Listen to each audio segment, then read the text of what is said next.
नमस्कार दोस्तों, स्वागत है आपका अपने YouTube चैनल अपनी नौकरी में।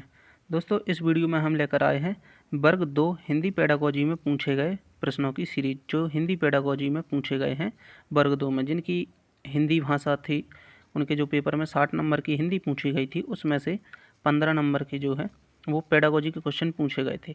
तो उन 15 नंबर के पेडागोजी के क्वेश्चनों के आधार पर हम अपनी वर्ग 3 की तैयारी को आगे रख सकते हैं कि किस प्रकार के प्रश्न हैं जो है वो पेडागोजी में पूछे जाते हैं।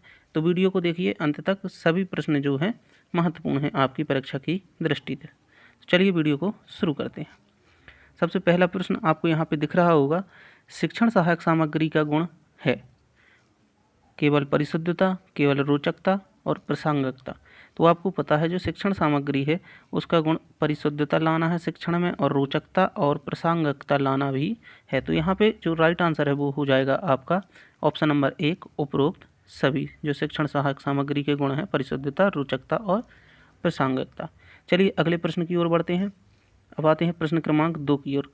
रूपरेखा अनुकरण विधि है। जो रूपरेखा अनुकरण विधि है वो कौन सी विधि है? लेखन कौशल की है, श्रवण कौशल की है, वाचन कौशल की है, या पठन कौशल की है, या कह सकते हैं पढ़ने के कौशल की है।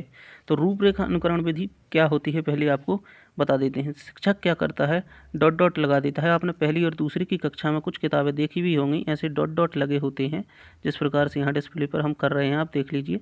तो छात्र क्या करते हैं, इन डॉट को मिला करके कोई अक्षर बनाना सीखते हैं इस प्रकार से। तो ये होती है रूपरेखा अनुकरण विधि। रूपरेखा का अनुकरण करके और उसमें चित्र या अक्षर बनाना सीखता है। तो ये किसकी विधि है? तो जी हाँ, ये इसका राइट आंसर हो जाएगा। जो रूपरेखा अनुकरण विधि है वो है लेखन कौशल की विधि। किसकी? लेखन कौशल की। टीचर ने डॉट बना दिए, या किताबों पहली और दूसरी की किताबें बनी आते हैं इस प्रकार के डॉट, तो उनका अनुकरण करके जो लिखना सीखता है वो कहलाती है रूपरेखा अनुकरण विधि। तो ये किसकी है? लेखन कौशल की।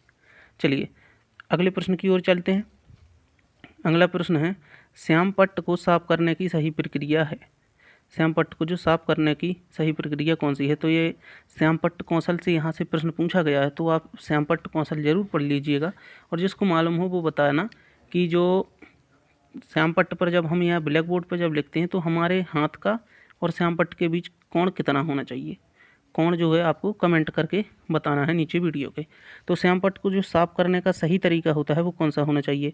ऊपर से नीचे की ओर, नीचे से ऊपर की ओर, बाएं से दाएं की ओर, या दाएं से बाएं की ओर। चलिए बताइए क्या हो जाएगा इसका आंसर? जी हाँ, तो इसका राइट आंसर हो जाएगा आपका, जिस प्रकार से आप किस साइड से लिखते हैं, तो आप लिखते हैं किस साइड से?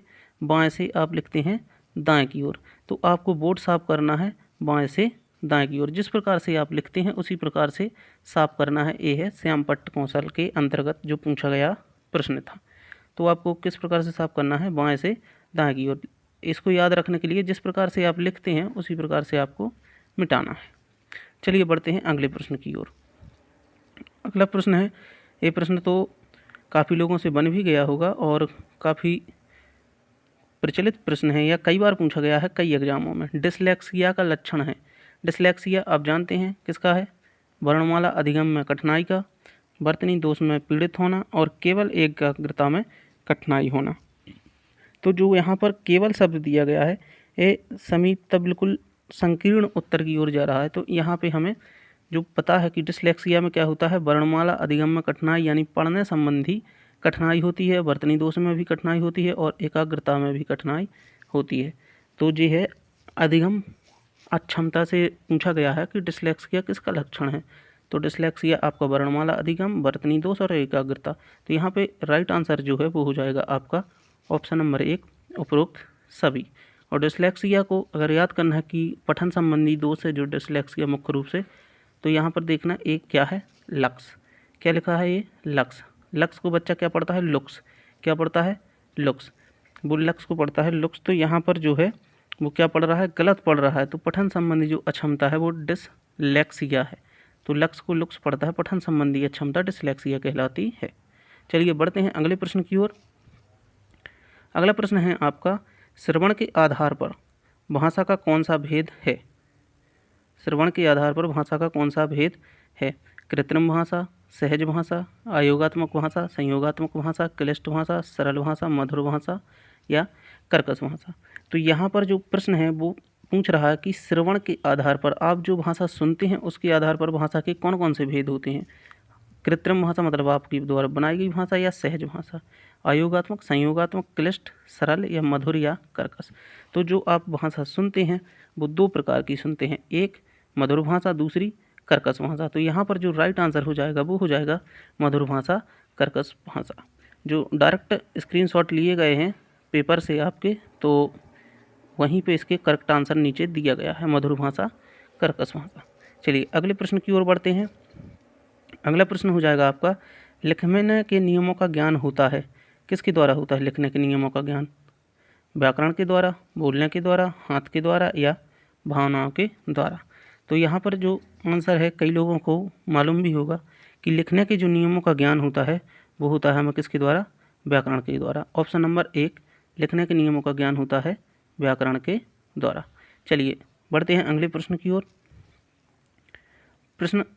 अगला जो प्रश्न है ये रहा, आपको क्लियर दिखने लगा होगा। सीखने के लिए बातचीत करना किन आयु वर्ग के लिए आवश्यक होता है? प्रश्न को समझना। सीखने के लिए जो बातचीत है वो किन आयु वर्ग के लिए आवश्यक है?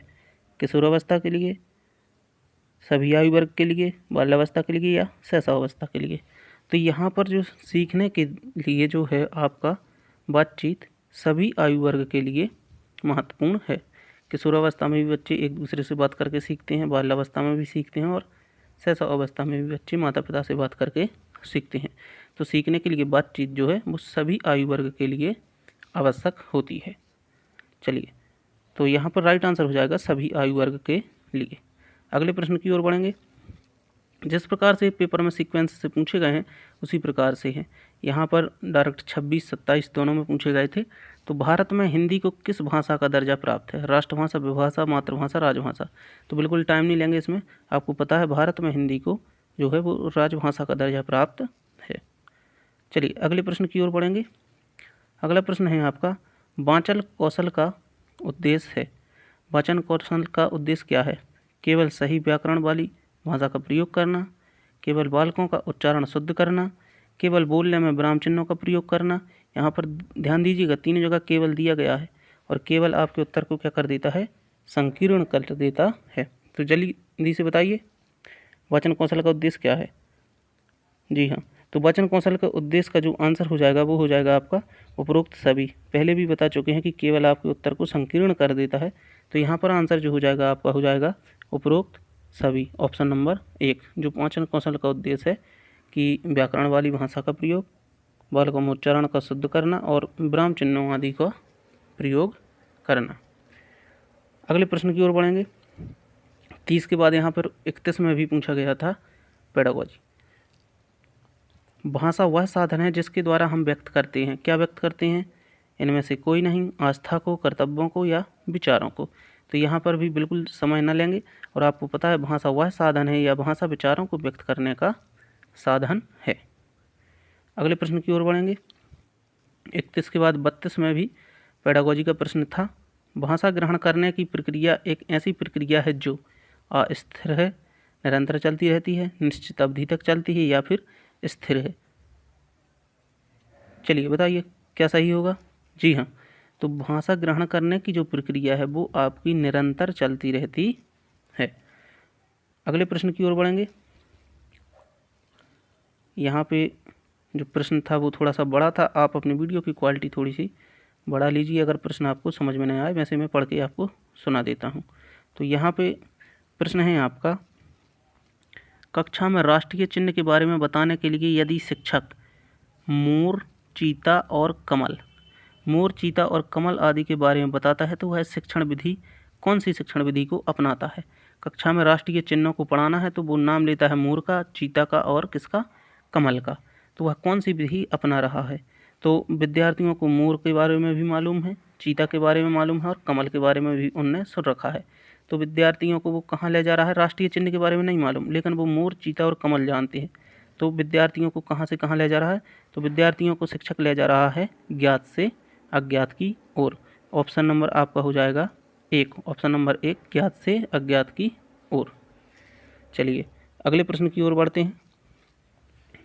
अगला प्रश्न है, सुनना भाषा विकास का निम्न चरण है। सुनना जो कौशल है वो किस चरण में आता है? द्वितीय चरण में, प्रथम चरण में, तृतीय में या चतुर्थ में? तो आपको पता है कि सुनना जो कौशल है वो आपके किस चरण में आता है? प्रथम चरण में आता है। यहाँ पे याद रखना LSRW। लिसन यानी सुनना, स्पीक यानी बोलना, और रीड यानी पढ़ना, और राइट मीन्स लिखना। तो सबसे पहले सुनना, फिर बोलना, फिर जो है आपका आ जाएगा पढ़ना, फिर लिखना। और एक आपको और बताना है कि जो अंत के 2 कौशल हैं, कौन सा मनोवैज्ञानिक है जिसने जो है पढ़ने को लिखने से पहले बताया है कि पहले लिखना सिखाया जाना चाहिए, इसके बाद पढ़ना सिखाया जाना चाहिए। कमेंट करके ज़रूर बताइएगा कौन थे। चलिए अगले प्रश्न की ओर बढ़ते हैं। प्रोजेक्टर द्वारा आकृति को सूक्ष्म रूप में दिखाया जाता है, छोटा करके दिखाया जाता है, पर्दे पर दिखाया जाता है, या फिर धुंधला करके दिखाया जाता है। तो यहाँ पर आप जल्दी से बताइए आंसर क्या होगा। तो प्रोजेक्टर द्वारा जो आकृति है इसमें आंसर दिया गया है, आपका जो आपका पेपर था उसमें आंसर दिया गया था धुंधला करके दिखाया जाता है। नहीं तो प्रोजेक्टर का मुख्य कार्य जो होता है वो पर्दे पर दिखाया जाता है। प्रोजेक्टर से के द्वारा जो है वो आपको पर्दे पर बड़ा करके दिखाया जाता है। तो इसमें जो आंसर दिया गया था वो धुंधला करके दिखाया जाता है। वैसे मुख्य आंसर इसका होगा पर्दे पर दिखाया जाता है। चलिए अगले प्रश्न की ओर बढ़ेंगे। गणितीय कौशल संबंधी विकार होता है। ऑप्शन है आपके पूर्ण अक्षर लिखना, समय सारणी बनाने में कठिनाई, अपठनीय हस्तलेखन, या कागज को बहुत पास से पकड़ना। तो गणितीय कौशल संबंधी विकार में क्या होता है? पूर्ण अक्षर लिखते हैं, या फिर समय सारणी बनाने में कठिनाई होती है, अपठनीय हस्तलेखन होता है, जो लिख देता है वो पढ़ नहीं पाता है, या कागज को बहुत पास से पकड़ता है। तो इसका आंसर बताइए क्या होगा। गणितीय कौशल संबंधी जो विकार है उसमें आपका आ जाएगा समय सारणी बनाने में कठिनाई। गणितीय कौशल संबंधी जो विकार है वो है समय सारणी बनाने में कठिनाई। अगले प्रश्न की ओर बढ़ेंगे। तो ये थे दोस्तों आज के वीडियो का अंत क्वेश्चन, और यहाँ पर कुछ पेडागोजी के 15 प्लस 1 जो भाषा का क्वेश्चन था 16 क्वेश्चन यहाँ पर कराए हैं जो कि वर्ग 2 में पूछे गए हैं। अगर वीडियो पसंद आया हो तो वीडियो को लाइक करें, चैनल को सब्सक्राइब करें, और जल्द ही मिलेंगे आपसे अगले वीडियो में अगले पेडागोजी के प्रश्नों के साथ। मिलते हैं अगले वीडियो में। जय हिंद, जय भारत।